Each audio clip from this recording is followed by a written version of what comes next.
Master Your Emotions, a practical guide to overcome negativity and better manage your feelings. Mastery Series Book 1 by Taba Maurice. Welcome to Bookshare Audio, where every idea awakens the mind and every truth becomes a guide to transformation. Today, we explore a work that speaks directly to the core of our human experience, the hidden world of emotions.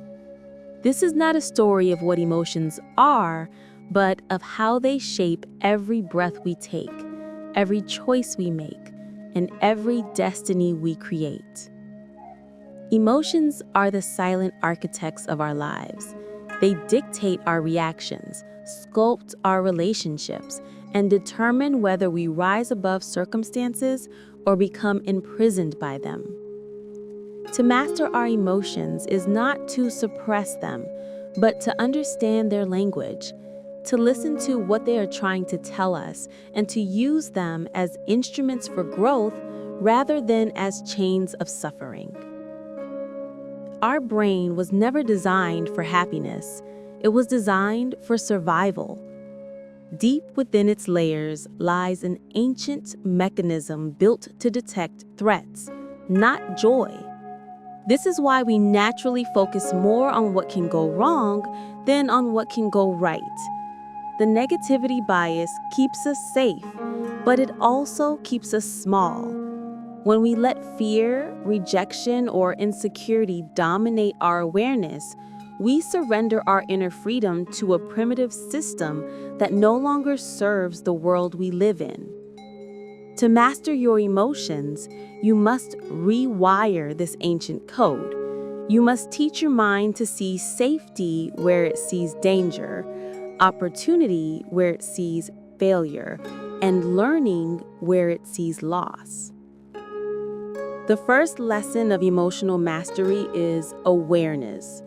You cannot change what you refuse to acknowledge. When you pause to notice your feelings without judging them, you begin to loosen their grip.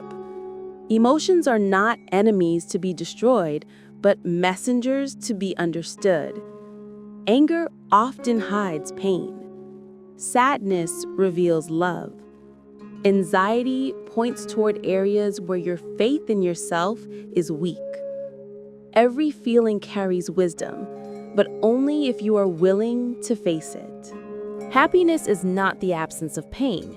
It is the skill of embracing pain without losing yourself in it. The myth that one day you will be happy when you achieve enough, own enough, or become enough is one of the mind's greatest deceptions. True joy is not found in reaching the peak of success, but in learning how to feel deeply alive during the climb. External events can give temporary pleasure, but inner peace arises only when you realize that you are already whole.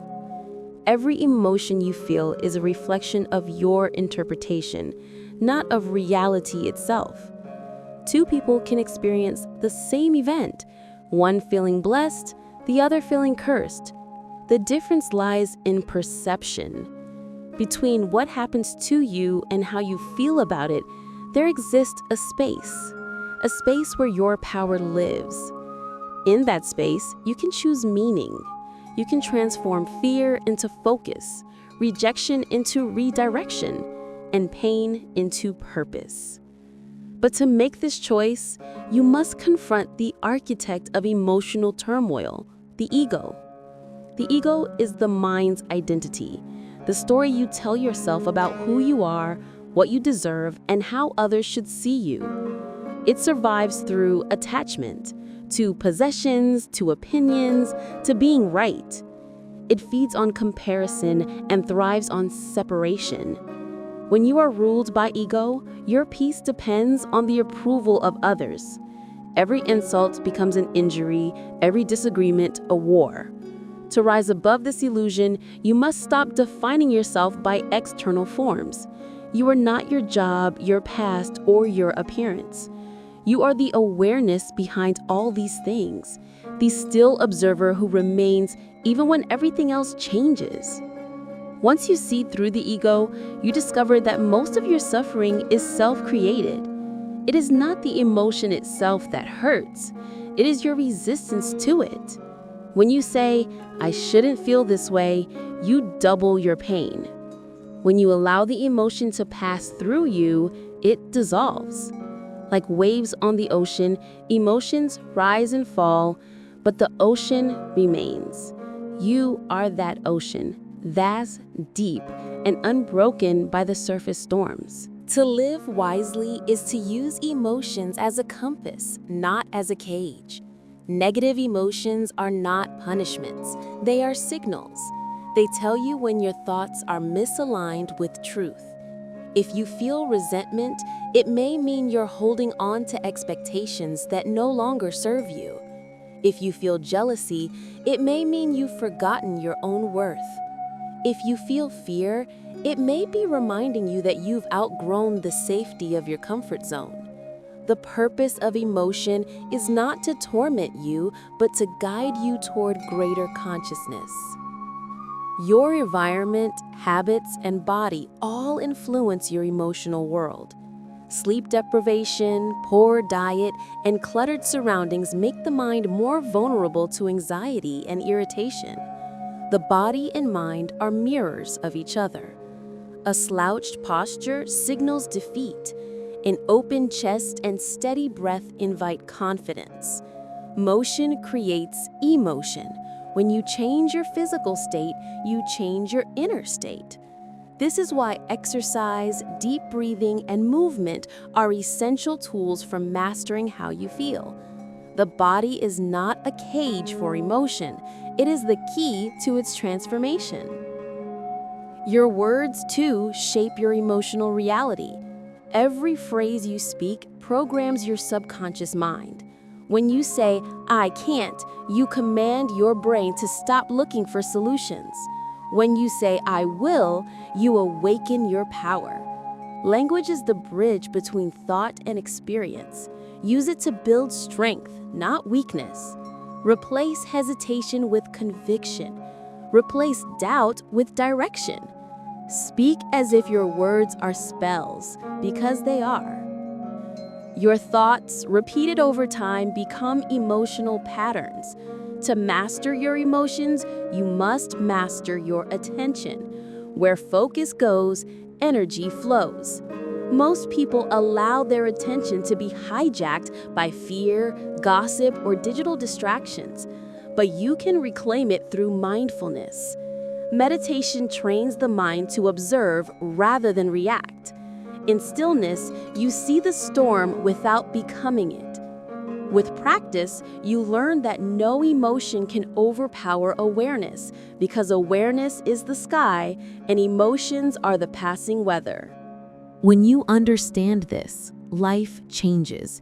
You stop chasing constant happiness and start cultivating emotional intelligence, the ability to feel fully without being ruled by what you feel. You stop seeing discomfort as failure and begin to see it as growth.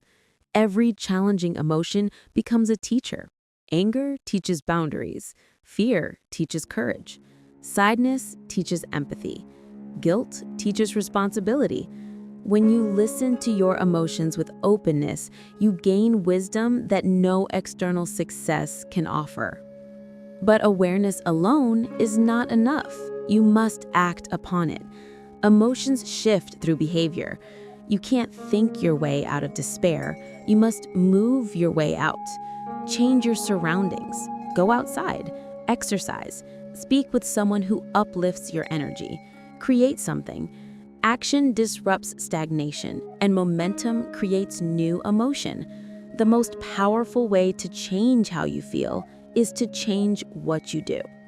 Yet, even as you grow, remember that mastery is not perfection. It's the daily practice of returning to balance after being thrown off course. It's recognizing when you've fallen into negativity and gently guiding yourself back. The goal is not to eliminate sadness or anger, but to prevent them from controlling your life. Every moment offers a choice, to react unconsciously or to respond with awareness. The more often you choose awareness, the stronger your emotional resilience becomes. And perhaps the greatest insight of all is that emotions are teachers of truth. They show you where your life is aligned and where it isn't. When you feel peace, you're living in harmony with your values. When you feel turmoil, it's a sign that something within you seeks change. Emotional mastery is not suppression, it's synchronization, aligning your thoughts, body, and actions with the deepest part of who you are. So if you wish to master your emotions, begin where you are. Notice what you feel right now.